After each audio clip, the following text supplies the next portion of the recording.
I believe that Bitcoin is going to be like an atomic bomb for the economy. I was going on a walk this morning and thinking about Bitcoin like I often do. I realized that people are starting to buy Bitcoin later in the adoption curve, which could potentially be really problematic for the economy. I think about that classic example of the guy who's dancing at the water park, and at first there's one crazy guy dancing, but then a second guy joins him and a third guy joins him, and then pretty soon everybody's dancing.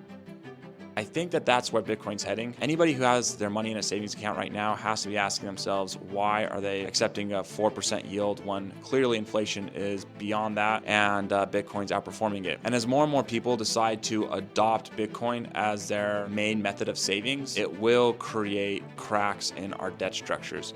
And that's what I mean by an atomic bomb per se in the economy. Is I believe that our economy is supported by a lot of debt, and that debt's unproductive. If people who are holding that debt decide that it'd be better to purchase Bitcoin instead, we'll see a collapse of the economy as we know it. Although that sounds really bad, I think the end result of that will be good. Almost like a forest fire burning through a forest and allowing for better things to grow later. If we do switch the base layer of our economy to a sound money like Bitcoin, will credit expand on top of that, and how would that look? I'm really not sure. And that's what I spent the majority of my time actually thinking about on that walk. What does a world look like when we're transacting in a sound money? Anyway, filming updates every day on my project. See you tomorrow.